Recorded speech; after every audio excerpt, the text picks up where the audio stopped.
Hi dear students, आज के इस वीडियो में हम लोग बातचीत करेंगे क्लास 10th फिजिक्स का चैप्टर नंबर 1 प्रकाश का परावर्तन समतल पृष्ठों पर।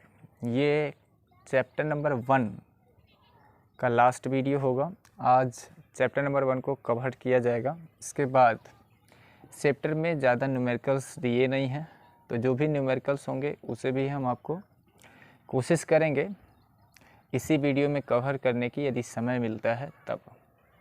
तो आइए स्टार्ट करते हैं। इससे पहले हमने आपको 4 वीडियो प्रोवाइड किया है क्लास 10th का फर्स्ट चैप्टर का, जिसमें हमने आपको इससे पिछले वाले वीडियो में प्रकाश का परावर्तन क्या होता है उसके बारे में डिस्कस किया था, और परावर्तन के प्रकार जो 2 दिए गए थे होते हैं प्रकाश का परावर्तन जो 2 प्रकार के होते हैं, नियमित परावर्तन और अनियमित परावर्तन, जिसको विसरित परावर्तन के नाम से भी जानते हैं। इन सब चीज़ों के बारे में हमने आपसे डिस्कस किया था। आज के इस वीडियो में हम आपसे बातचीत करने वाले हैं कि प्रकाश का परावर्तन का जो नियम होता है वो क्या है, कितने नियम होते हैं उसके बारे में डिस्कस करेंगे। लगे हाथ हम बातचीत करेंगे प्रकाश की रिवर्सिबिलिटी यानी उत्क्रमणीयता के बारे में बातचीत करेंगे। उसके बाद हम बात करेंगे प्रतिबिंब क्या होता है और टाइप्स ऑफ इमेजेस यानी प्रतिबिंब के प्रकार कितने होते हैं उस पर बातचीत करेंगे। उसके बाद हम बातचीत करेंगे मिरर के बारे में यानी दर्पण के बारे में। दर्पण के प्रकार जो आकृति के आधार पे होते हैं, समतल दर्पण और गोलीय दर्पण, उनके बारे में बातचीत करेंगे।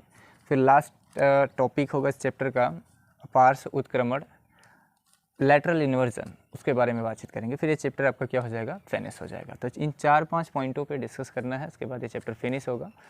फिर इस चैप्टर में 2-4 न्यूमेरिकल्स दिए गए हैं, तो उसे कंप्लीट किया जाएगा। वह इसके बाद डायरेक्ट आपका सेकेंड लेसन स्टार्ट होगा। तो देखते हैं। सबसे पहले आज बातचीत करेंगे हम लोग प्रकाश के परावर्तन के नियम के बारे में। प्रकाश के परावर्तन का नियम, प्रकाश के परावर्तन का नियम क्या होता है इसको समझते हैं। Law of reflection, law of reflection of light, प्रकाश के परावर्तन का नियम। तो प्रकाश के परावर्तन का नियम कहने का मतलब परावर्तन कोई वैज्ञानिक का नाम नहीं है। ऐसा मत समझिएगा कि परावर्तन का नियम कह रहे हैं तो परावर्तन कोई साइंटिस्ट है, नहीं। ये लाइट में एक घटना होती है, एक इंसिडेंट होता है, उसी को हम कहते हैं परावर्तन। तो कितने नियम हैं प्रकाश के परावर्तन के? तो सबसे पहले लिखेंगे प्रकाश के परावर्तन के 2 नियम हैं। प्रकाश के परावर्तन के 2 नियम, परावर्तन के 2 नियम हैं। 2 नियम हैं, कौन कौन से? पहला नियम क्या है? पहला नियम कहता है, फिगर बना के आपको यहाँ समझाएंगे हम अभी।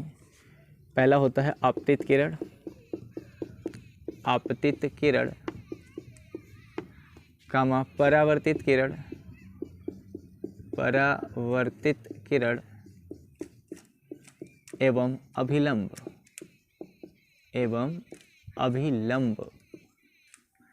तीनों एक ही तल में होते हैं, तीनों एक ही तल में होते हैं, एक ही तल में होते हैं। समझो इसको। जैसे देखो, ये आपका क्या है, एक रिफ्लेक्टिंग सरफेस है, एक परावर्तक पृष्ठ है। इस पे ये जो मैं डॉटेड ऐसे कर रहा हूँ, ये क्या कर रहा हूँ, पॉलिश या कलई किसकी करते हैं, लाल ऑक्साइड की करते हैं, रेड ऑक्साइड जिसको कहते हैं, ठीक है। ये नॉर्मल खींच लेते हैं, मतलब एज ए कंस्ट्रक्शन के रूप में, है ना। और यहाँ से जो लाइट आती है, इस लाइट को जो इस परावर्तक पृष्ठ पर आती है, इसे कहते हैं आपतित किरण। और इसी परावर्तक पृष्ठ से टकरा कर, चूँकि इधर कलई कर दिया है रेड ऑक्साइड का, तो लाइट अंदर जा नहीं सकती, तो ये इसी माध्यम में पुनः इससे टकरा के इसी माध्यम में लौट के चली जाएगी। जितने एंगल पे आएगी उतने एंगल पे ये जाएगी, ठीक है। जितने एंगल पे आएगी उतने एंगल पे क्या करेगी, जाएगी। तो यहाँ पे देखो, ये किरण है आपतित किरण, ये है परावर्तित किरण, ये है आपका नॉर्मल। तीनों कहाँ होंगे, एक ही प्लेन में होंगे। कैसे? जैसे कोई कागज़ आप ले लो, कागज़ का कोई प्लेन ले लो, ठीक है। इस बोर्ड को यदि आप कागज़ समझो, तो इस बोर्ड पर जो लाइट आएगी, तो ये आपका एक प्लेन है, इस प्लेन पे लाइट ऐसे आएगी और हम अपने फ़ायदे के लिए कंस्ट्रक्शन करके इस नॉर्मल खींचेंगे। नॉर्मल इसलिए खींचेंगे ताकि ये पता कर पाएँ कि कितने डिग्री पर लाइट आ रही है। जो ये नॉर्मल होगा यानी जो ये अभिलंब होगा इस रिफ्लेक्टिंग सरफेस यानी परावर्तक पृष्ठ के साथ 90 डिग्री का कोण बनाएगा। तो इस पर हम अपने फ़ायदे के लिए एक नॉर्मल ड्रा करेंगे ताकि हमें ये पता लग सके कि इंसिडेंट रे यानी आपतित किरण कितने एंगल पे आ रही है। तो जितने एंगल पे ये आएगी इसी प्लेन से ही रिफ्लेक्ट होके जाएगी भी। तो ये एक प्लेन है आपका, इसी पे आएगी भी और इसी से जाएगी भी और इसी पे आपका नॉर्मल भी होगा। तो वहीं तो लिखा है कि आपतित किरण, परावर्तित किरण एवं अभिलंब तीनों कहाँ होते हैं? एक ही तल में होते हैं, कागज़ के तल में होते हैं। ठीक है, तीनों कागज़ के तल में एक ही तल में होते हैं। ठीक, दूसरा रूल क्या कहता है? जो दूसरा नियम है वो ये कहता है कि आपतन कोण जिसको आई से दिखाते हैं सदैव परावर्तन कोण के बराबर होता है। परावर्तन कोण के बराबर होता है, कोण के बराबर होता है। इस बात का मतलब क्या है? वो ये कहना चाह रहा है कि जो लाइट आ रही है परावर्तक पृष्ठ पर वो अभिलंब के साथ जितने डिग्री का कोण बनाएगी, यानी यदि 30 डिग्री के कोण पर आ रही है, 30 अंश के कोण पर आ रही है, तो ये लौट के जाएगी भी कितने पे? 30 अंश के कोण पर ही जाएगी। तो जो परावर्तन का सेकेंड ला है वो ये कहता है कि जितने एंगल पे लाइट इस रिफ्लेक्टिंग सरफेस पर इंसिडेंट होगी उतने ही एंगल पे ये लाइट इस रिफ्लेक्टिंग सरफेस के साथ नॉर्मल से उतना ही एंगल बनाते हुए जाएगी। याद रखना कि जो भी कोण का मेजरमेंट किया जाएगा वो रिफ्लेक्टिंग सरफेस के साथ नहीं, अभिलंब के साथ किया जाएगा। यदि एंगल हमें बेवकूफ़ बनाने के लिए वो कहता है कि आपतित किरण जो इंसिडेंट रे है वो इस परावर्तक पृष्ठ के साथ 60 डिग्री का एंगल बनाती है, तो आई का मान बताइए। तो ये आई नहीं है, आई कौन सा होगा? जो अभिलंब के साथ बनेगा। जो नॉर्मल के साथ इंसिडेंट रे यानी आपतित किरण बनाएगी वो आपका आपतन कोण होगा। तो सवाल के दौरान ये केयर करेंगे कि एंगल किसके साथ दे रहा है। यदि वो सवाल में ये कहता है कि आपतित किरण परावर्तक पृष्ठ के साथ इतने डिग्री का कोण बनाती है, तब के केस में तो वो आपका आई नहीं है, वो 90 में से आप उसे घटा देंगे तो आई मिलेगा। अच्छा, सवाल में जब जिक्र ही नहीं करेगा कि कोई आपतित किरण 30 अंश के कोण पर आ रही है, तो वैसे केसेस में ये अंडरस्टूड होगा कि वो किसके साथ आई दिया है, वो नॉर्मल के ही साथ दिया होगा। जब नहीं कहेगा तो आप मान लेंगे कि ये जो एंगल दिया गया है वो नॉर्मल के साथ ही दिया गया है। और यदि कहेगा तो उसमें वो जिक्र करेगा कि परावर्तक पृष्ठ के साथ इतने डिग्री का कोण बना रही है, उस केस में आप 90 में से वो जो एंगल बन रहा होगा उसे घटा देंगे। तो सेकेंड ला क्या है? कोण आई बराबर कोण आर, यानी आपतन कोण बराबर किसके? परावर्तन कोण के। ये था सेकेंड ला परावर्तन का नियम। ये दो नियम थे परावर्तन के।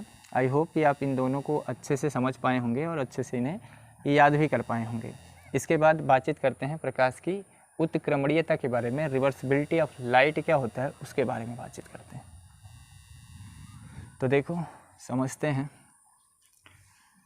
सीरेज कर देते हैं, इसके बाद बातचीत करते हैं रिवर्सिबिलिटी ऑफ लाइट के बारे में। प्रकाश की उत्क्रमणीयता। देखो, तो हेडिंग लिखते हैं प्रकाश की उत्क्रमणीयता। उत्क्रमणीयता, reversibility of light, reversibility of light,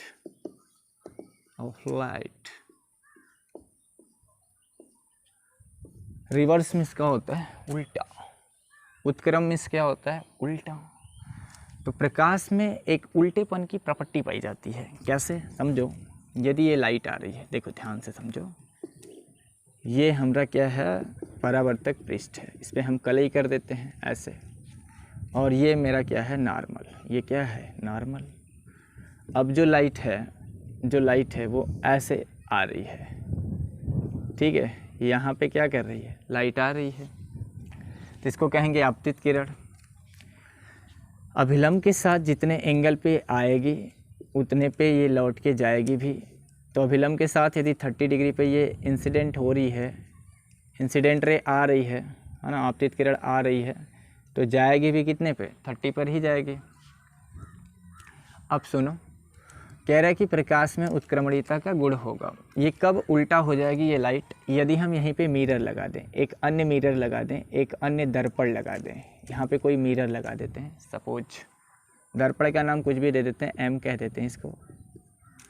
और जैसे ही ये लाइट इस परावर्तक पृष्ठ पर पड़ेगी, यहाँ से टकरा के इधर जाएगी, और जब यहाँ पे आप मिरर लगा दोगे तो ये जो परावर्तित किरण है, अब ये इस दर्पण के लिए क्या बन जाएगी? आपतित किरण। तो यहाँ से लाइट निकलेगी और ऐसे टकराते हुए इधर से क्या करेगी? लौट जाएगी।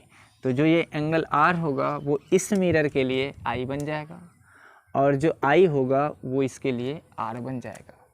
आई होप कि आप समझ पा रहे हैं कि प्रकाश की उत्क्रमणीयता का मतलब होगा प्रकाश को उलट देना। तो प्रकाश अपने से तो उलट नहीं जाएगा, उसको आपतित किरण को परावर्तित किरण बनाने के लिए हमें यहाँ कोई ना कोई जुगाड़ लगाना पड़ेगा। वो जुगाड़ क्या होता है? हम यहाँ मिरर लगा देते हैं। तो मिरर लगा देने पर घटना क्या घट जाती है? जो इंसिडेंट रे होती है वो रिफ्लेक्टेड रे बन जाती है, और रिफ्लेक्टेड रे क्या बन जाती है? इंसिडेंट रे बन जाती है। इसको डिफाइन कैसे करेंगे प्रकाश की उत्क्रमणीयता को? तो जब देखो परिभाषा कैसे लिखोगे, जब परावर्तित किरण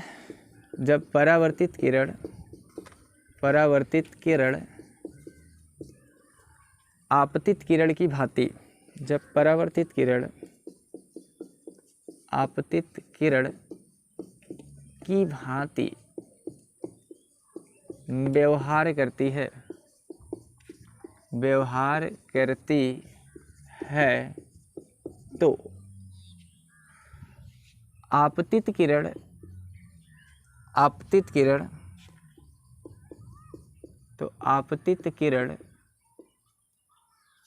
परावर्तित किरण की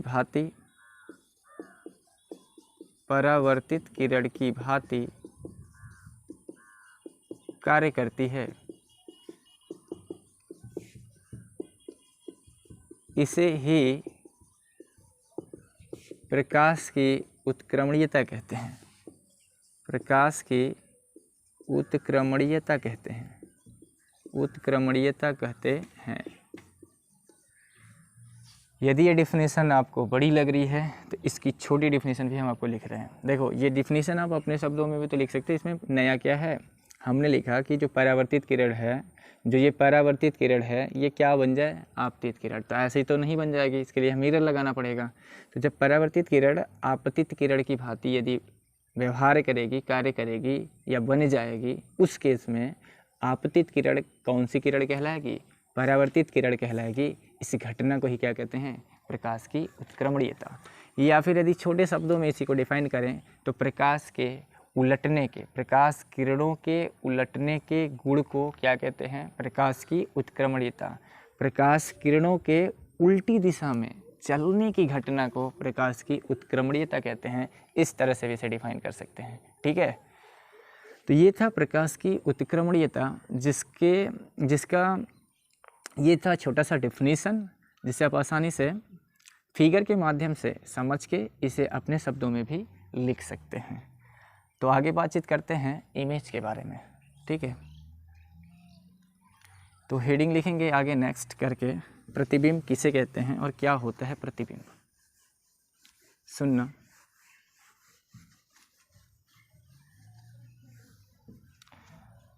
तो बातचीत करते हैं आगे इमेज के बारे में, यानी प्रतिबिंब क्या होता है उसके बारे में बातचीत करते हैं। इमेज किसे कहते हैं ये जानने की कोशिश करेंगे। इमेज, तो पहले समझो इमेज क्या होगा, प्रतिबिंब क्या होगा, किसे कहेंगे वो समझाते हैं हम आपको पहले। तो उसके लिए हम एक दर्पण लेते हैं, अवतल दर्पण। कौन सा दर्पण? अवतल दर्पण। इसके बारे में हम बातचीत करेंगे डिटेल में नेक्स्ट चैप्टर में। ये पोल होता है, उसके बाद फोकस होता है, उसके बाद सेंटर होता है। ठीक है, इमेज को कैसे आप डिफाइन करोगे उसके बारे में हम आपसे बातचीत करना चाहते हैं, बताना चाहते हैं आपको प्रतिबिंब को कैसे परिभाषित करोगे। तो मान लीजिए कि ये कोई वस्तु है जिसे हम बिंब भी कहते हैं, जिसे हमने C और इन्फिनिटी के बीच में कहीं पे रखा है। तो हम नियम आपको सिखाएंगे अगले चैप्टर में, जब प्रकाश का परावर्तन गोलीय पृष्ठों पे पढ़ेंगे वहाँ पे, कि यदि कोई प्रकाश किरण इस परावर्तक पृष्ठ के पैरेलल जाती है, इस जो ये आपका मुख्य अक्ष है, जो मुख्य अक्ष है, परावर्तक पृष्ठ नहीं, मुख्य अक्ष जिसे कहते हैं, मुख्य अक्ष के यदि ये समांतर जाती है तो इस दर्पण से टकराने के बाद यानी इसका रिफ्लेक्शन हो जाता है। उधर कलई किया हमने रेड ऑक्साइड का, तो उधर लाइट जा नहीं सकती इस मीडियम में, लौट के कहाँ से आती है, फोकस से।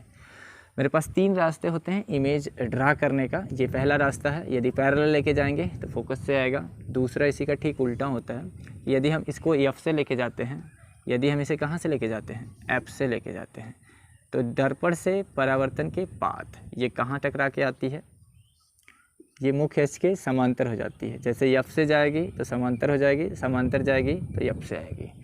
अब आप देख पा रहे हैं कि यहाँ जो ये डंडा मैंने ऐसे खींचा है, मुंह इसका नीचे की तरफ बनाया है, ये है इसका इमेज, ये वस्तु है। वस्तु आप कुछ भी ले सकते हैं, लाइक कैंडल मान लीजिए, मोमबत्ती है, तो मोमबत्ती के फ्लेम का जो इमेज बनेगा वो यहाँ पे बनेगा सी और एफ के बीच में। अब प्रतिबिंब को आप डिफाइन कैसे करोगे वो समझो।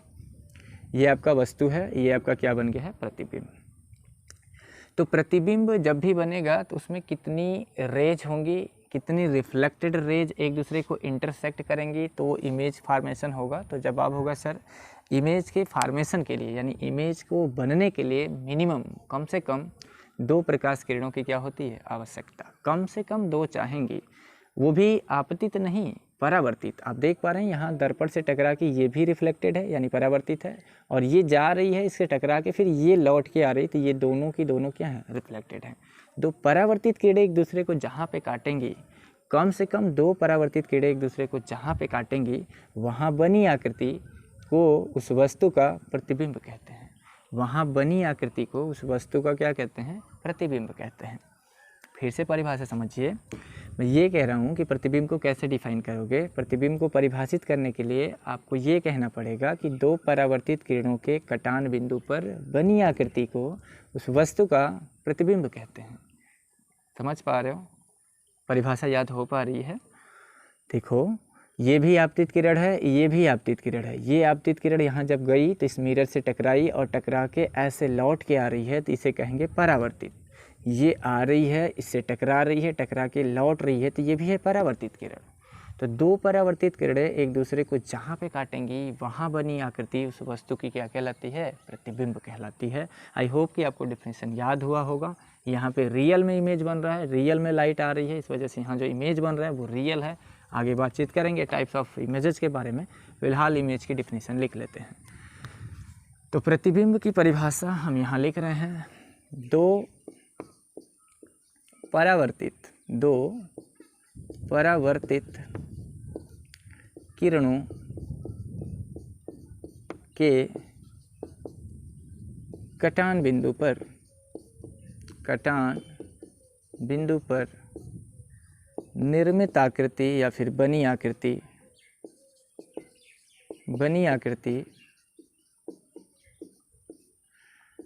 वस्तु की प्रतिबिंब कहलाती है। बनी आकृति वस्तु की प्रतिबिंब कहलाती है, प्रतिबिंब कहलाती है। ठीक है जी, ये था इमेज की डिफिनेशन, प्रतिबिंब की परिभाषा। प्रतिबिंब होता कितने तरह का है उसके बारे में भी बातचीत कर लेते हैं। तो आगे हेडिंग लिखेंगे टाइप्स ऑफ इमेजेस यानी प्रतिबिंब के प्रकार। देखिएगा, प्रतिबिंब के प्रकार।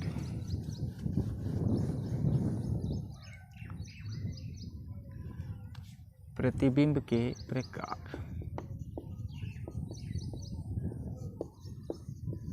Types of images.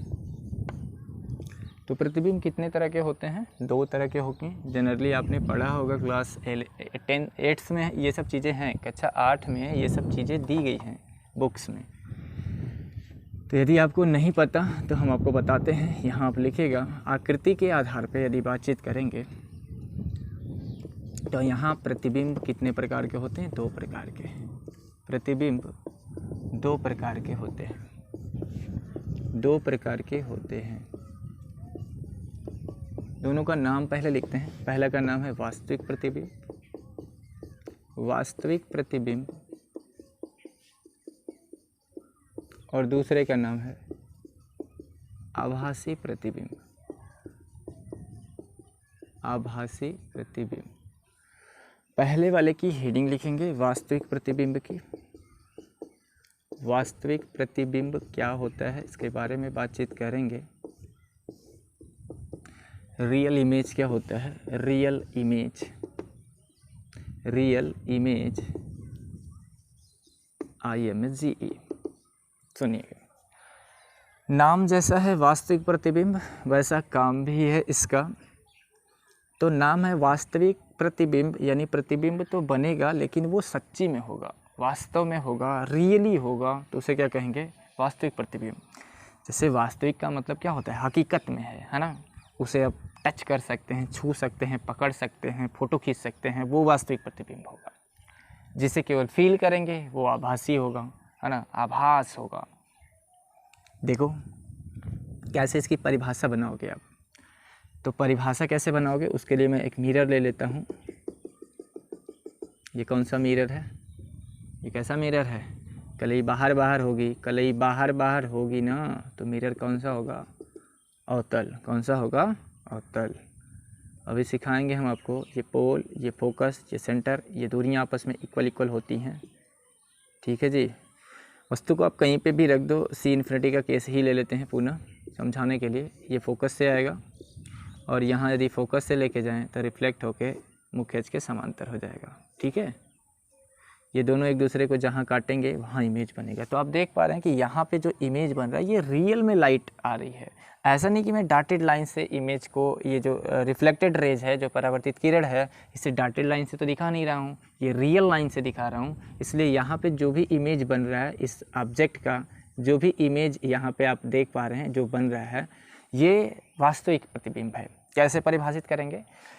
जब दो या दो से अधिक परावर्तित किरणें एक दूसरे को वास्तव में काटें, एक दूसरे को वास्तव में काटें, तो वहाँ बना प्रतिबिंब वास्तविक प्रतिबिंब कहलाता है। फिर से समझो, जब दो या दो से ज़्यादा भी ले सकते हैं, हाँ, तो जनरली हम लोग ज़्यादा यदि लेंगे तो फिगर थोड़ा सा ख़राब हो जाता है ना। ख़राब होने का मतलब समझ में नहीं आता है। ऐसे और भी रास्ते आपके पास हैं, आप सी से ले जा सकते हैं लाइट को। तो बहुत सारे रास्ते हैं आपके पास, 3 रास्ते हैं, बहुत सारे नहीं, 3 रास्ते हैं। तो यदि ज़्यादा लाइट को लेके जाएंगे ना तो फिगर थोड़ा डैमेज हो जाएगा। इसलिए हम जनरली कितने रेज का इस्तेमाल करेंगे? 2 रेज का। तो 2 रिफ्लेक्टेड रेज एक दूसरे को वास्तव में यदि कहीं पे काट रही हैं तो वहाँ जो इमेज बनेगा उस इमेज का नाम होगा रियल इमेज। आई होप कि आप डेफिनेशन समझ पा रहे हैं। 2 परावर्तित किरणें वास्तव में एक दूसरे को जहाँ पे काटेंगी वहाँ बना प्रतिबिंब वास्तविक प्रतिबिंब होता है।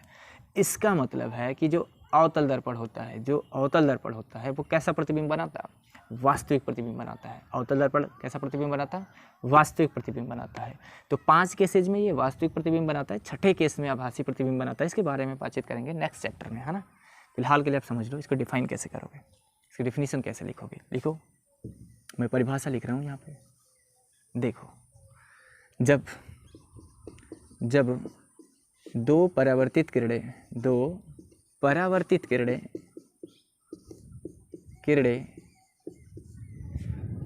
एक दूसरे को वास्तव में, जब 2 परावर्तित किरणें एक दूसरे को वास्तव में काटें, वास्तव में किसी एक बिंदु पर काटें, किसी एक बिंदु पर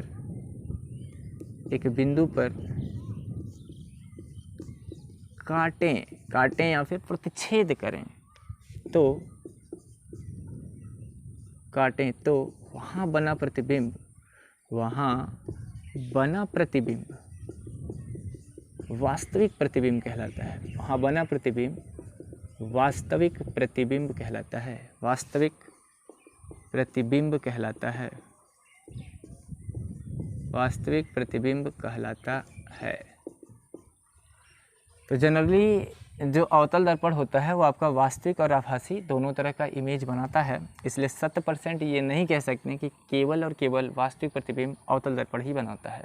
अवतल दर्पण सदैव नहीं बनाता है आभासी, सदैव नहीं बनाता है वास्तविक, बल्कि वो आभासी भी बना देता है। तो यदि सदैव शब्द इस्तेमाल करेगा तो ये बात गलत है। हाँ, वो वास्तविक जरूर बनाता है लेकिन आभासी भी बना देता है।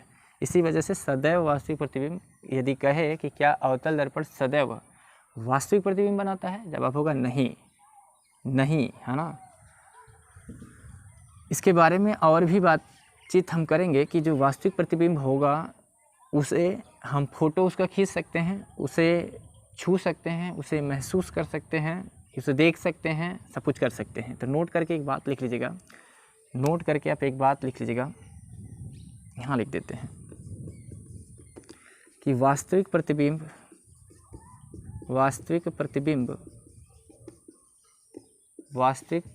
को पर्दे पर लिया जा सकता है, पर्दे पर लिया जा सकता है। इस बात का क्या मतलब है कि जो रियल इमेज बनेगा वो रियल इमेज को आप जो कर्टेन चादर होगा, जो पर्दा होगा, उस पर्दे पर उसका इमेज आपको दिखाई देगा। यदि आपके पास जो दर्पण है यदि वो अवतल है तब अवतल दर्पण द्वारा जो इमेज बनेगा उस इमेज को आप पर्दे पर प्राप्त कर सकते हो, उसका फ़ोटो ले सकते हो, ठीक है, उसे छू सकते हो आप। लेकिन आभासी प्रतिबिंब को ऐसा नहीं कर सकते, उसका तो पर्दे पर इमेज ही नहीं मिलेगा आभासी प्रतिबिंब का, ठीक है। तो बातचीत करते हैं आगे वास्तविक प्रतिबिंब के बाद आभासी प्रतिबिंब के बारे में। आभासी प्रतिबिंब, हेडिंग लिखना आभासी प्रतिबिंब। आभासी प्रतिबिंब वर्चुअल इमेज, वर्चुअल इमेज। आभासी प्रतिबिंब क्या होता है, इसको समझाने के लिए पहले मैं एक दर्पण लेता हूँ जिसे मैं कहता हूँ उत्तल दर्पण। जब कलई, ये जो पॉलिश है, जो कलई है किसकी करते हैं, रेड ऑक्साइड की। तो ये कलई या पॉलिश जब कर्व सरफेस के अंदर की जाएगी तो वो दर्पण आपका उत्तल होगा, और यदि बाहर कलई है कर्व सरफेस के तो ये कौन सा होगा, अवतल। यहाँ पे अंदर कलई की गई है, धंसे हुए भाग में कलई की गई है, तो कौन सा दर्पण है, उत्तल दर्पण है। ये उत्तल दर्पण है तो इसका सर्कल का सेंटर इधर ही होगा, सेंटर इधर ही होगा, तो इसका जो सेंटर होगा, यदि सेंटर इधर ही है, इधर ही का मतलब राइट हैंड साइड में ही है, तो उसका फोकस भी किधर होगा, राइट हैंड साइड की ही तरफ। तो PF ये होता है C, ये दूरियां आपस में इक्वल होती हैं। अब यहाँ पे कोई आप ऑब्जेक्ट रखते हो, सपोज OO डैश, जिसको बिंब भी कहते हैं वस्तु को, तो इमेज बनाने के लिए मेरे पास जो रास्ते हैं वो 3 रास्ते हैं। हम लाइट रे को मुख्य अक्ष के एक बार पैरेलल लेके जाएंगे। जब हम पैरेलल लेके जाएंगे तो हम आपसे पुनः पूछेंगे कहाँ से जाएगा, तो आपका जवाब होगा सर ये फोकस से जाएगी। कहाँ से जाएगी लाइट, फोकस से। लेकिन क्या रियल में जाएगी, अंदर तो कलई कर रखे हैं, तो जवाब है अंदर रियल में नहीं जाएगी, अंदर केवल फील होगी। यहाँ केवल ये फील होगी कि ये आ रहा है। जैसे आपको रात्रि में पता है कि वहाँ पे कुछ खनखना रहा है, तो आपको डर सा लग जाएगा, लगेगा कि वहाँ क्या है, भूत है। लेकिन क्या सच में रहेगा, आपको फील हो जाएगा कि अरे लग रहा है भूत है ना, ऐसा फीलिंग आएगी ना आपके अंदर, आभास होगा। बट पता ना है या नहीं है, ये आपको पता थोड़ा है। तो आभासी का मतलब क्या होगा, ऐसा लगेगा कि ये जो लाइट जा रही है, कहाँ से जा रही है, इस यफ से होके जा रही है, ऐसा लगेगा। ऐसा होगा या नहीं होगा ये तो पता नहीं, ऐसा लेकिन फील होता है कि ये जो लाइट है ये कहाँ से जा रही है, एफ से जा रही है। कहाँ से, एफ से। लेकिन रियली में ऐसा नहीं होता है, ठीक है।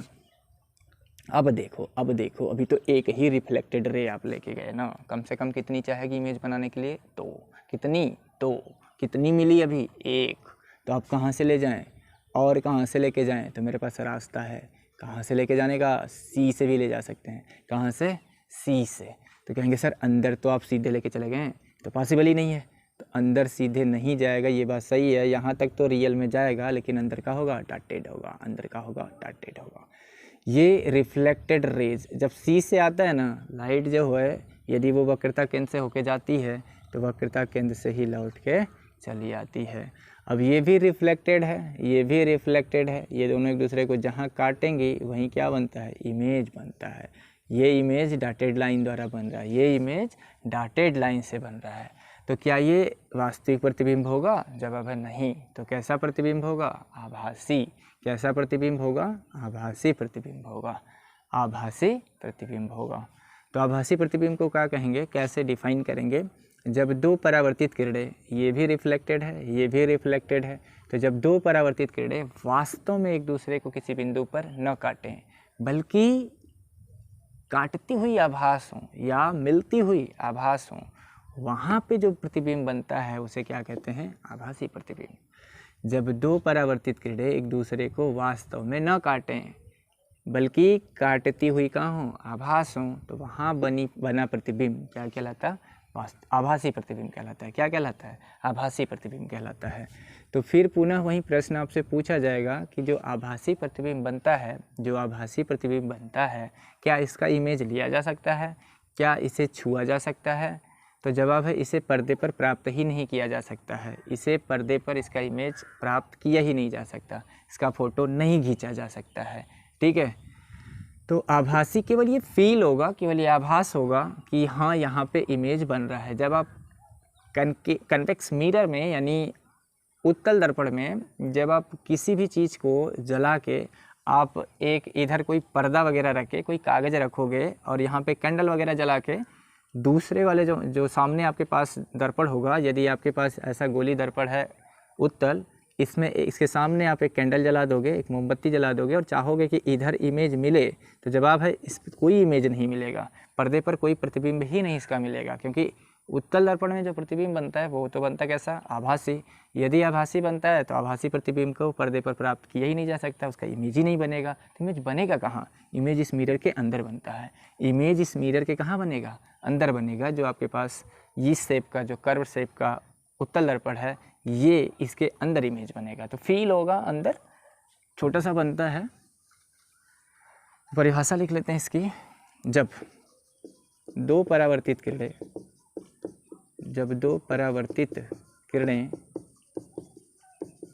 एक दूसरे को वास्तव में न काटें बल्कि काटती हुई आभास हों,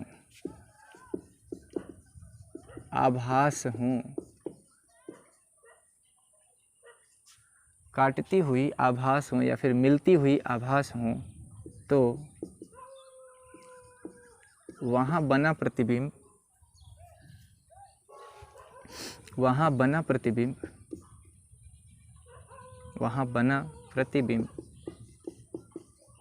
क्या कहलाता है? आभासी प्रतिबिंब कहलाता है। क्या कहलाता है? आभासी प्रतिबिंब कहलाता है।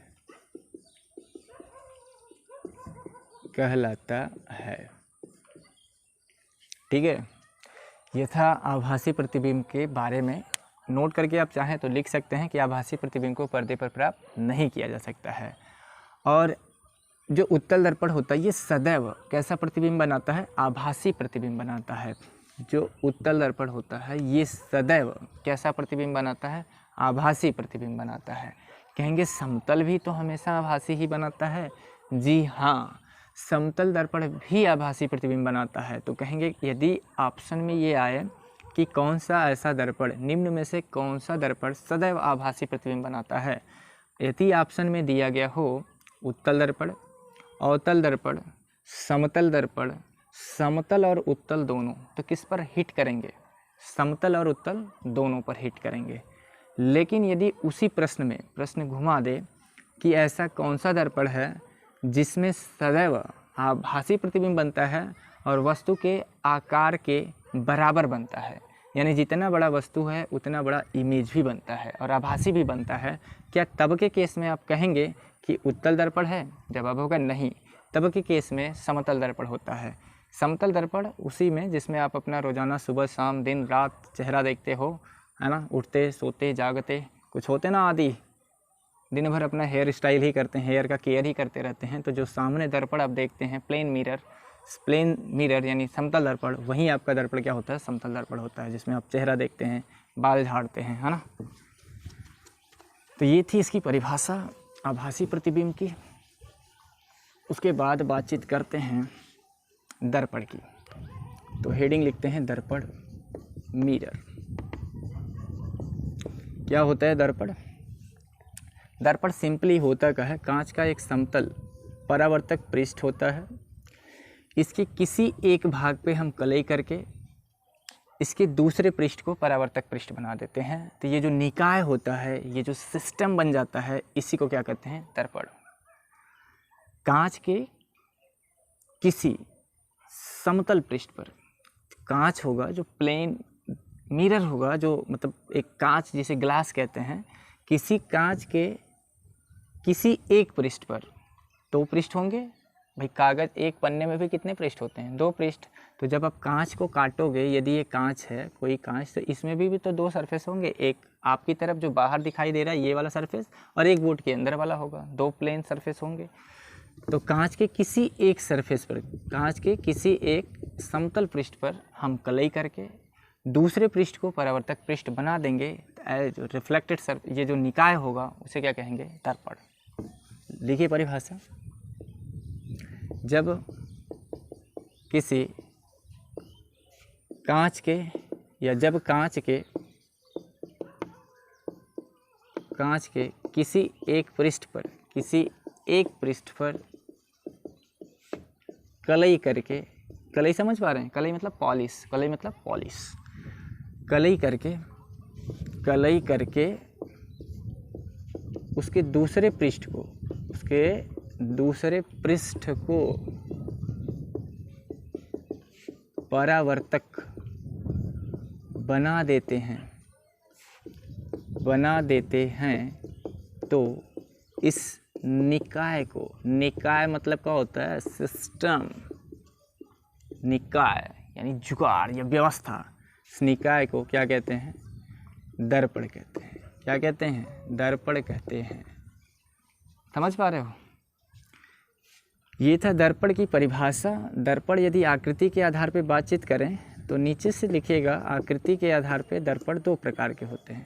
आकृति के आधार पे दर्पण दो प्रकार के होते हैं। दर्पण दो प्रकार के होते हैं।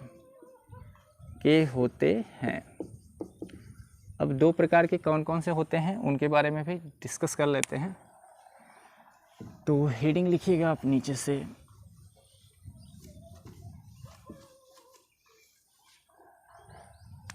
पहले का नाम लिख लीजिएगा समतल दर्पण और दूसरे का नाम लिख लीजिएगा गोली दर्पण। कुछ महान हस्तियों से पूछा जाता है कि दर्पण कितने प्रकार का होता है, तो दर्पण बता देते हैं 3 प्रकार के। नहीं, दर्पण होते हैं रियली में 2 ही तरह के। आकृति के आधार पर बातचीत हम कर रहे हैं, ठीक है। एक समतल दर्पण होता है, दूसरा गोलीय दर्पण होता है। ये गोलीय दर्पण 2 प्रकार का होता है, उत्तल और अवतल। और वो क्या बता देते हैं सब, समतल, दूसरा कह देते हैं उत्तल, और तीसरा कह देते हैं अवतल। नहीं, जो उत्तल अवतल बता रहे हो किसके बेस पर, गोलीय दर्पण के बेस पर। तो 2 ही प्रकार बताएंगे, एक समतल दर्पण, दूसरा गोलीय दर्पण। तो सबसे पहले बात करते हैं समतल दर्पण के बारे में। समतल दर्पण यानी प्लेन मिरर। प्लेन मिरर क्या होगा, समतल दर्पण। जैसा नाम है वैसा ही परिभाषा है समतल दर्पण, कि ऐसा दर्पण जिसके समतल पृष्ठों से प्रकाश का क्या हो जाए, परावर्तन। लिखिए, ऐसा दर्पण जिसके समतल पृष्ठों से प्रकाश का, समतल पृष्ठों से प्रकाश का परावर्तन हो, उसे समतल दर्पण कहते हैं। समतल दर्पण कहते हैं। ऐसा दर्पण जिसके समतल पृष्ठों से प्रकाश का परावर्तन हो, समतल दर्पण कहते हैं। फिगर आप चाहे बनाना तो ऐसे फिगर भी बना सकते हैं आप। ये आपका मिरर होगा, सिंपल ऐसा मिरर,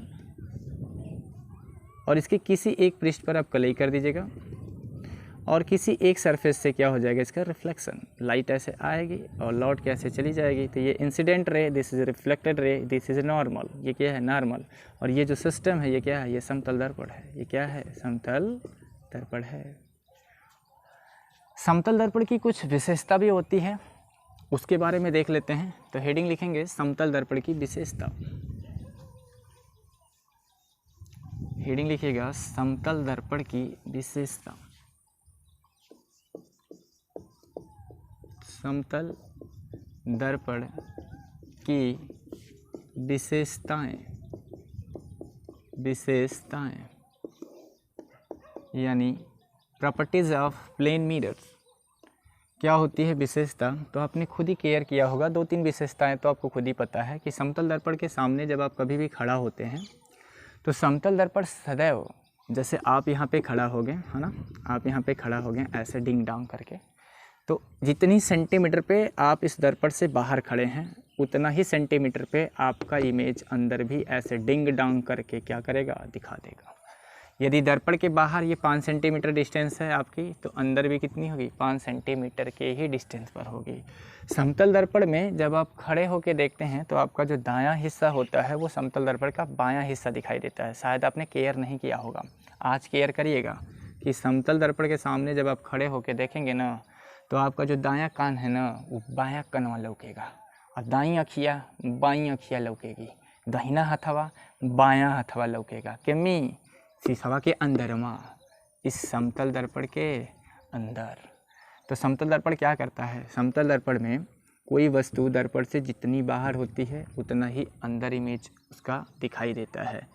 समतल दर्पण में यदि आप चाहें कि हम अपना पूर्ण इमेज देखें, पूरा प्रतिबिंब देखना चाहें, तो उसके लिए शर्त होगी कि जितने फुट के आप हैं अपनी हाइट की आधे हाइट का आपको मिरर लेके आना पड़ेगा, तभी आप अपना पूर्ण शरीर देख पाएंगे। मतलब पैर से लेकर सिर तक यदि आप अपने पूरे शरीर को देखना चाहते हैं इस मिरर में, तो उसके लिए यदि आप 5 फुट के हैं तो आपको 2.5 फुट का मिरर लेके आना पड़ेगा, उसमें आपका पूर्ण प्रतिबिंब दिखाई देगा।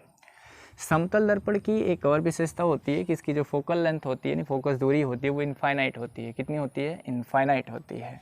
समतल दर्पण की और भी विशेषता है कि यदि इसकी तरफ आप भी वेग से दौड़ते हुए जाएंगे तो इसके अंदर जब आप इधर की बाहर से इसकी तरफ मिरर की तरफ दौड़ते जाएंगे भी वेग से, तो जो प्रतिबिंब होगा वो आपकी तरफ 2v वेग से दौड़ते आएगा। कितने वेग से, 2v से। यानी आप 5 से दौड़ते जा रहे हैं तो वो 10 से आएगा, आप 20 से जाएंगे तो वो 40 से आएगा, यानी वेग डबल हो जाता है।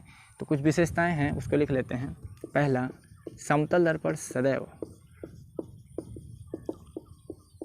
इसको इरेज कर देते हैं।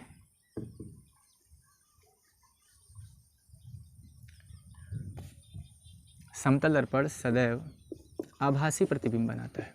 कैसा बनाता है, आभासी प्रतिबिंब बनाता है, आभासी प्रतिबिंब बनाता है। यदि आभासी शब्द आ रहा है तो आभासी में सी है, सी मीन्स क्या होता है, सीधा। सी मीन्स क्या होगा, सीधा।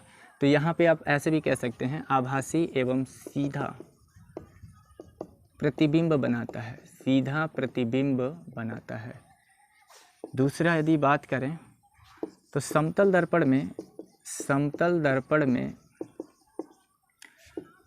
पूर्ण प्रतिबिंब देखने के लिए, पूर्ण प्रतिबिंब देखने के लिए,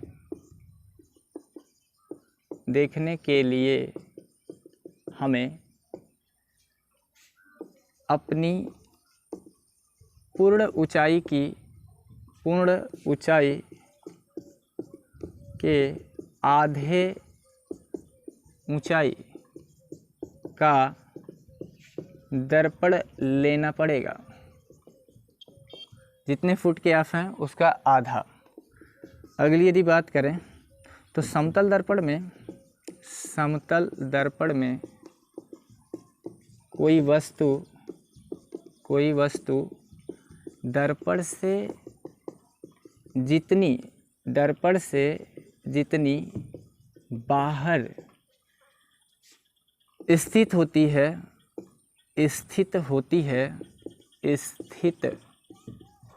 है उसका प्रतिबिंब दर्पण के अंदर उतनी ही दूरी पर बनता है, उतनी ही दूरी पर बनता है। और विशेषताएं इसकी लिखते हैं, यानी समतल दर्पण में यदि आप 5 सेंटीमीटर बाहर हैं तो इमेज भी कितना बनेगा, 5 सेंटीमीटर दूरी पर ही बनेगा। समतल दर्पण की और भी विशेषताएं आप लिख लीजिए पॉइंट नंबर 4 करके, कि समतल दर्पण की फोकस दूरी अनंत होती है। समतल दर्पण की फोकस दूरी क्या होती है, अनंत होती है, अनंत होती है, इनफाइनाइट होती है फोकल लेंथ प्लेन मिरर का। अगली विशेषता की यदि बात करें तो आप ये भी लिख सकते हैं 5वां, कि समतल दर्पण में यदि कोई वस्तु भी वेग से दर्पण की ओर जाए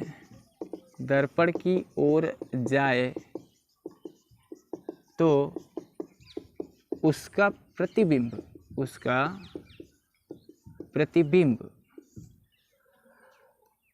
उसी की ओर, मतलब वस्तु की ओर, उसका प्रतिबिंब वस्तु की ओर 2v वेग से आता है।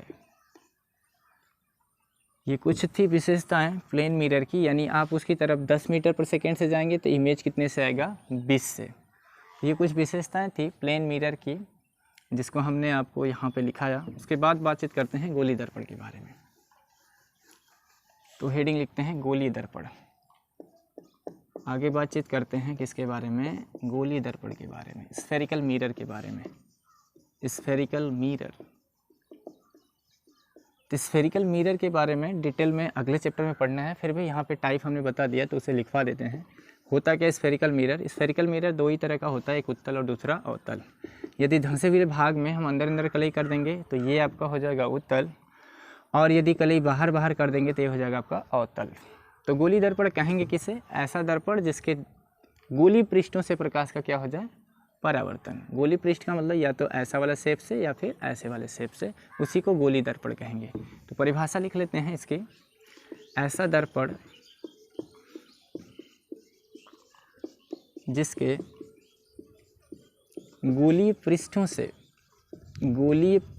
से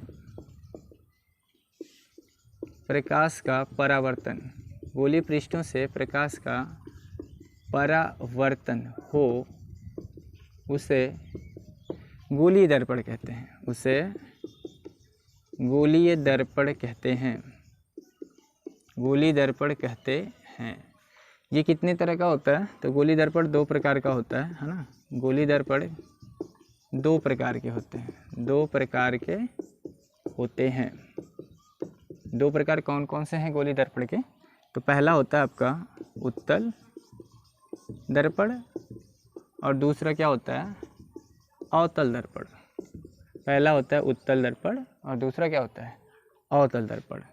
ये उत्तल दर्पण और अवतल दर्पण के बारे में डिटेल में जो पढ़ना है वो नेक्स्ट चैप्टर में पढ़ना है, चैप्टर नंबर 2 में। यहाँ पे बस उसके बारे में बस जानना है कि गोलीय दर्पण कितने टाइप के होते हैं, इसके बारे में अगले चैप्टर में आपको पढ़ना है ना। फिर भी यदि उत्तल दर्पण आपसे पूछा जाए तो ऐसा दर्पण जिसके धंसे हुए भाग से क्या होता है, प्रकाश का परावर्तन, वो उत्तल दर्पण होता है। और जिसके उभरे हुए भाग से, उत्तल दर्पण की परिभाषा यदि बनाएंगे तो जिसके धंसे हुए भाग में क्या करेंगे, प्रकाश कलई कर देते हैं। जिसके धंसे भाग में यदि कलई कर देते हैं तो उसे उत्तल, और जिसके उभरे हुए भाग में कलई कर देते हैं उसे क्या कहते हैं, अवतल।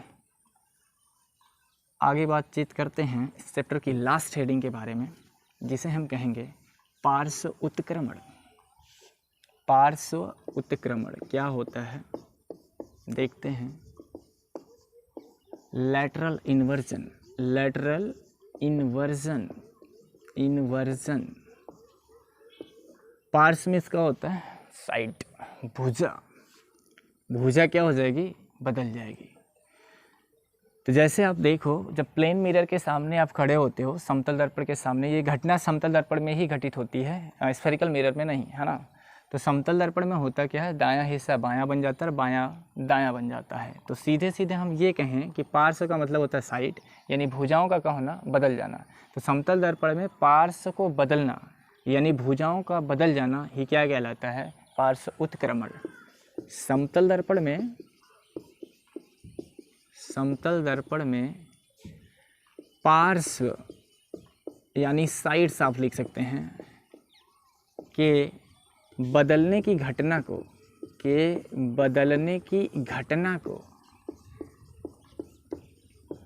पार्श्व उत्क्रमण कहते हैं, उत्क्रमण कहते हैं। ठीक है, यानी भुजाएं बदल जाएंगी। तो इंग्लिश में कुछ ऐसे वर्ड्स होते हैं, इंग्लिश अल्फ़ाबेट में कुछ ऐसे वर्ड्स हैं जिनमें पार्श्व उत्क्रमण की घटना नहीं होती है।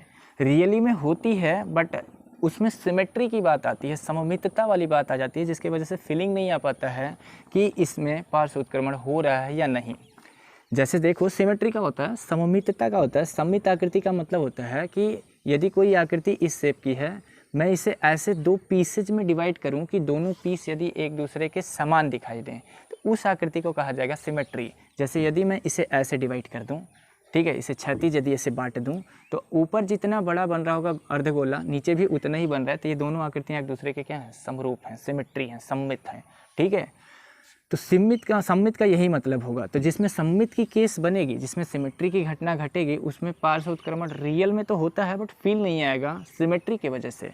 जैसे इंग्लिश में कुछ अल्फ़ाबेट हैं, लाइक ऐसे ए हम बनाएं और आपसे कहें कि इसे प्लेन मिरर में आप देखिए, समतल दर्पण में देखिए, तो क्या आपको ए जो इस तरह से दिखाई दे रहा है, इसमें सिमेट्री की केस आएगी, मतलब पार्श्व उत्क्रमण होगा या नहीं होगा? तो इसमें पार्श्व उत्क्रमण की घटना 9 के बराबर होती है। ऐसा नहीं कि ए आपका भी बन जाएगा, ऐसे नहीं। देखो, तो घटना क्या घटित होगी कि इसे जब आप डिवाइड करोगे, इसे, लेकिन काटना कैसे है वो बात भी आपको हम बता दें, है ना। जैसे मन तैसे नहीं काट देंगे। अब ए इस तरह से यदि बना है तो आप कहेंगे सर जी आप कह रहे हैं कि इसमें सिमेट्री की केस है, हम चलिए इसे ऐसे काट देंगे, तो ए हिस्सा एक ऐसे हो जाएगा, एक ऐसे हो जाएगा, ऊपर वाला ऐसे हो जाएगा। क्या इन तीनों को आप देखने पर ये कह सकते कि ये हूबहू समान है? जवाब है नहीं। तो उस केस में तो इसमें धुआंधार ये सिमेट्री होगा ही नहीं, सममित आकृति होगी ही नहीं। तो उसे कैसे काटना है? काटना ऐसे है, कैसे? ऐसे परपेंडिकुलर काटना है, ऐसे काटना है। जब ऐसे काटेंगे तो इस तरह से काटने पर एक हिस्सा ऐसे होगा, दूसरा वाला जो हिस्सा कटा वाला हिस्सा होगा वो ऐसे होगा। तो दोनों एक दूसरे के कैसे होंगे? सेम दिखाई दे रहे होंगे। यदि आप कहेंगे कि सर जी बी ले लीजिए और बी को ऐसे काटेंगे, तो मेरे भाई इसमें सिमेट्री है, देखना ये बी बन रहा है ऐसा ऐसा, और ये क्या है, ये दोनों सेम है फिगर। तो क्या इसमें पार्श्व उत्क्रमण की घटना घटेगी कि नहीं घटेगी? ये बदल जाएगा भैया। ये जो बी ऐसे है ये ऐसे दिखाई देगा। समझ पा रहे हैं? किसमें नहीं होगा वो मैं आपको समझा देता। देखो, अंग्रेजी अल्फ़ाबेट का ए में सिमेट्री है, इस वजह से नहीं होगा। एक्स को ऐसे काट दे, ऐसे खड़ा खड़ा काट दे भैया, तो ऐसे बनेगा और ऐसे ऐसे बनेगा, दोनों सेम ही है। तो ये क्या है? सिमेट्री की वजह से इसमें पार्श्व उत्क्रमण रियल में तो होगा, लेकिन हमें फील ही नहीं होगा, तो हम कह देंगे इसमें पार्श्व उत्क्रमण नहीं हो रहा है। तो यक्स जस का तस होगा। ऐसे ही वाई भी ले सकते हैं, ऐसे ही वाई भी ले सकते हैं, आप डब्लू भी ले सकते हैं, आप यम भी ले सकते हैं, ओ ले सकते हैं, आई ले सकते हैं। ठीक है, ऐसे और भी वर्ड्स हैं जिनमें सिमेट्री की केसेस नहीं होती है, क्योंकि ओ को ऐसे काटेगा ना भैया, देख आधा इधर आधा उधर, तो सेम ही होगा, तो इसमें पार्श्व उत्क्रमण की घटना घटित नहीं होगी। तो आई होप कि आप समझ पाए होंगे कि किस किस में पार्श्व उत्क्रमण होगा, किस में नहीं होगा। क्योंकि पार्श्व उत्क्रमण की घटना के वजह से ही यदि अखबार पे कुछ वर्ड्स लिखे हैं और आप उसमें प्लेन मिरर लगा के उसे देखते हैं तो वो अक्षर उलट जाते हैं, है ना। अक्षर कैसे दिखाई देते हैं? उल्टा दिखाई दे देखते हैं। लेकिन जिन अक्षरों में सिमेट्री होगी वो उल्टा नहीं दिखाई देंगे, वो सीधे ही दिखाई देंगे, भले आप प्लेन मिरर लगा लो या कोई सा मिरर लगा लो, है ना। तो आई होप कि आप समझ पाए होंगे पार्श्व उत्क्रमण क्या होता है। और ये चैप्टर का लास्ट हेडिंग था, यहीं से चैप्टर आपका फिनिश होता है। उसके बाद इस चैप्टर में जो छोटे मोटे 2-4 न्यूमेरिकल्स दिए हैं, उन न्यूमेरिकल्स को हम आपको रिकवर करेंगे नेक्स्ट वीडियो में। तो आज के लिए बस इतना ही करते हैं, शेष चीज़ें हम आपको नेक्स्ट वीडियो में प्रोवाइड करेंगे। Thanks for watching my videos.